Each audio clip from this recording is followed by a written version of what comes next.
Binilyon ka pesos nga negosyo ang nagsirado kag linibo ka mga trabahador ang nawadan sang trabaho bangod sang pandemic humalin sang nagligad nga tuig. Ang anay manunudlo nga si Engineer Presi Perez nagbuhin man sang staff agud bisan paano makasurvive lang ang iya negosyo nga mga handmade products pareho sang Angel Chimes nga himo sa mga recycled tinted bottles. Business down.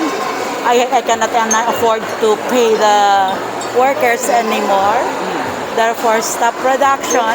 But I still have the stock. So now and then, managing na lang. Alone and with one staff. Ginkalipay niya nga natagaan siya sang oportunidad nga makabaligya sa sulod sang SM City Bacolod upod sa 5 pa ka mga kasubong niya nga micro, small and medium enterprise sa ginbuksan nga startup market sini. It really inspired me, so I still keep on smiling because of this opportunity.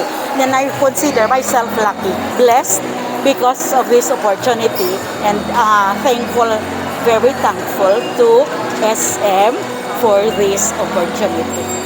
Suno sa mall manager nga si George Harjolin nga ang paglunsar sang startup market pamaagi sang founder sang Supermall nga mabuligan nga makabangon kag mapabaskog ang negosyo sang mga magagmay nga negosyante ilabi na karon nga pandemic. We believe that this is important for our economy and we want Bacolod to be one of the first as well.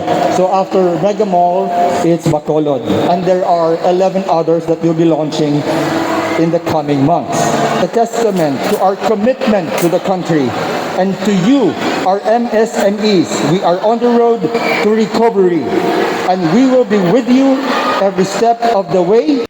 Nagapati ang Department of Trade and Industry nga dako nga bulig ang startup market para matagaan naman sang paglaom kag inspirasyon ang iban pa nga mga MSMEs nga nahalitan sang pandemic kag bisan ang mga yadtong nahalitan sang Bagyo Odette. Ang aton MSMEs are really resilient, meaning wala sila nag-give up during the pandemic. They maintained or they continue producing. Nag-provide sila employment sa mga tao. Ano na lang, ko nag-give up sila, no? SMEs nga affected. Our report estimated and partial is 14,000 plus, no? Yes, 14,000. Pero partial lang ina, no? So we are still, ang DTI may gamay man nga assistance, no? Ay hingagaw this year, but maybe ang iban nina because syempre closing of the year. Kabahin sa mga locally made products nga makitan sa startup market sang mall ang mga bags sa giban pa nga fashion accessories nga himo sa pandan, mga home decors and accessories, mga cosmetic and health food products nga himo sa Pinoy cinnamon plant, Bacolod version sang Japanese mochi ice cream, kag mga chicharon kag peanut products. 13 tanan ka mga startup markets ang pagabuksan sang Supermall sa iban pa nga mga lugar para mapadasig ang economic recovery sang pungsod.